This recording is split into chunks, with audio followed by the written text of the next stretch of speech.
Hyderabad ministers quarters లోని మంత్రి పొన్నం ప్రభాకర్ ఇంట్లో జీహెచ్ఎంసీ కార్పొరేటర్లు సమావేశమయ్యారు.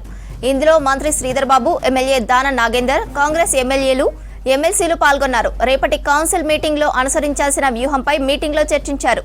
బీఆర్ఎస్ కార్పొరేటర్లు మేయర్ విజయలక్ష్మిపై అవిశ్వాస తీర్మానం పెడితే ఎలా డిస్కస్ చేసుకోవాలో చేసినట్టు సమాచారం. ఇదే విషయంపై మరింత సమాచారం సదానందం అందిస్తారు. సదా, మంత్రి పొన్నం ఇంట్లో కాంగ్రెస్ కార్పొరేటర్లు భేటీ అయ్యారు. ఏ విషయంపై చర్చిస్తున్నారు? వివరాలేంటి?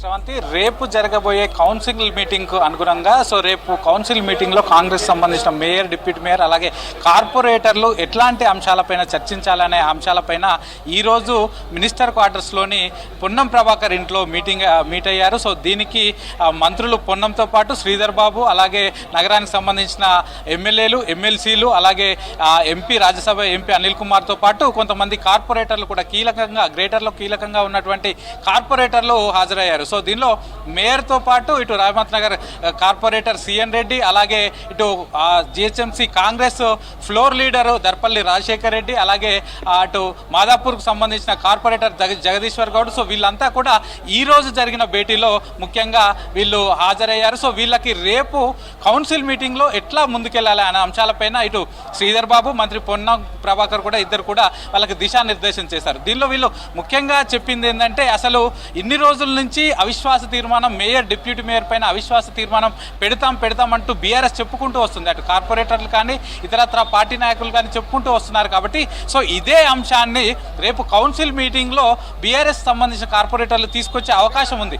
టెక్నికల్గా యాక్చువల్గా వాళ్ళు February 11th తర్వాత పెట్టాలి. అంటే ఇటు మేయర్ అలాగే డిప్యూటీ మేయర్ అవిశ్వాస తీర్మానం ఎప్పుడైనా వాళ్ళు ఓతు తీసుకున్న తర్వాత 4 ఏళ్ల తర్వాత పెట్టాల్సి ఉంటుంది. అంటే February 11th 4 years కంప్లీట్ అయిపోతుంది. ఆ తర్వాత పెట్టాలి. కానీ రేపే వాళ్ళు కౌన్సిల్ మీటింగ్ ఉంది కాబట్టి అందరు కార్పొరేటర్లు, ఎక్స్ అఫీషియో మెంబర్స్ అందరూ వస్తారు. కాబట్టి ఈ కౌన్సిల్ మీటింగ్లోనే బీఆర్ఎస్ వాళ్ళు ఇటు అవిశ్వాస తీర్మానం పెట్టకపోయినా కాకపోతే వాళ్ళు ఈ అంశాన్ని తీసుకొచ్చి ఇటు కౌన్సిల్ మీటింగ్లో రచ్చ చేసే అవకాశాలు ఉన్నాయి. కాబట్టి మీరు ఇది టెక్నికల్గా సాధ్యమయ్యే అంశం కాదు. ఎందుకంటే బీఆర్ఎస్కు ఈవెన్ ఇటు అవిశ్వాస తీర్మానం ప్రవేశపెట్టడానికే వాళ్ళ దగ్గర పూర్తి సంఖ్యాబలం లేదు. ఎందుకంటే మొత్తం గ్రేటర్లో కార్పొరేటర్లు, ప్రస్తుతం ఉన్న కార్పొరేటర్లు అలాగే ఎక్స్ అఫీషియో మెంబర్స్ కలిపి 196 మంది ఉన్నారు. అలా హాఫ్ ఆఫ్ ద మెంబర్స్ ఉండాలి, అంటే 98 మంది ఉండాలి. కానీ బీఆర్ఎస్కి మాత్రం 42 కార్పొరేటర్లు అలాగే ఎక్స్ అఫీషియో మెంబర్స్ కలుపుకొని కేవలం 71 మంది మాత్రమే ఉన్నారు. ఒకవేళ వాళ్ళకు బీజేపీ కార్పొరేటర్లు కలిసినా కూడా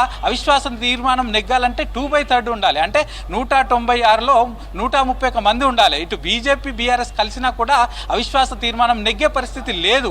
అట్లా వాళ్ళిద్దరు కలిసినా కూడా వాళ్ళకి ఇంకొక 15 మంది కావాల్సి ఉంటుంది. దీన్ని మీరు పట్టించుకోవద్దు. ఈ అంశం పూర్తిగా టెక్నికల్గా ఇది వీగిపోయే అంశం. వాళ్ళు అవిశ్వాస తీర్మానం అనే అంశాన్ని మీరు పక్కకు పెట్టండి.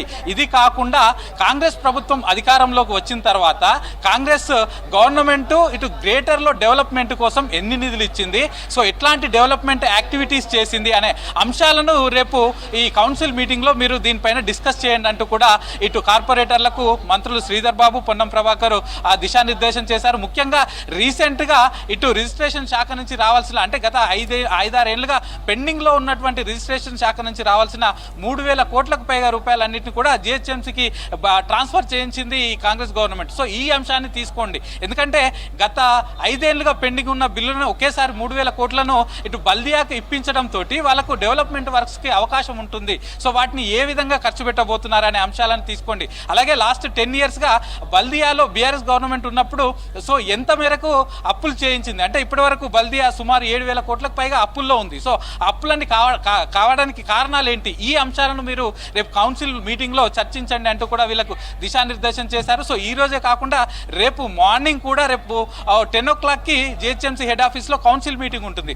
దానికంటే ముందే అంటే 8 o'clockకి మార్నింగ్ మినిస్టర్ క్వార్టర్స్లోని పొన్నం ఇంట్లో మరోసారి గ్రేటర్ పరిధిలో ఉన్నటువంటి కాంగ్రెస్ కార్పొరేటర్లు అంతా, అంటే మేయర్, డిప్యూటీ మేయర్తో కలిపి మొత్తం 24 మంది ఉన్నారు. వాళ్ళందరికీ ముందుగా పొన్నం ప్రభాకర్ ఎలా మాట్లాడాలి ఏంటి అనే అంశాలపైన దిశానిర్దేశం చేసిన తర్వాత 9 o'clockకి ఇటు మినిస్టర్ క్వార్టర్స్ నుంచి పొన్నం ఇంటి నుంచి డైరెక్ట్గా అందరూ కూడా జిహెచ్ఎంసీ బల్దియా ఆఫీస్కి కౌన్సిల్ మీటింగ్కి రానున్నారు. సో ఆ తర్వాత కౌన్సిల్ మీటింగ్లో పార్టిసిపేట్ చేయనున్నారు. సో ఇంకొక అంశం కూడా ఇక్కడ డిస్కషన్కి వచ్చింది. సో నిన్న జిహెచ్ఎంసీ హెడ్ ఆఫీస్లో మేయర్ పూర్తిగా కాంగ్రెస్ కార్పొరేటర్లతోటి మీటింగ్ పెట్టాలని అనుకున్నప్పుడు సో చాలామంది కార్పొరేటర్లు కాంగ్రెస్ కార్పొరేటర్లే రాలేదనే అంశం కూడా వచ్చింది. సో దీనిపైన కూడా వీళ్ళు చెప్తూ మంత్రి శ్రీధర్ బాబు కానీ పొన్నం ప్రభాకర్ కానీ కాంగ్రెస్ కార్పొరేటర్లంతా ఒక్క తాటిపైన ఉండాలి.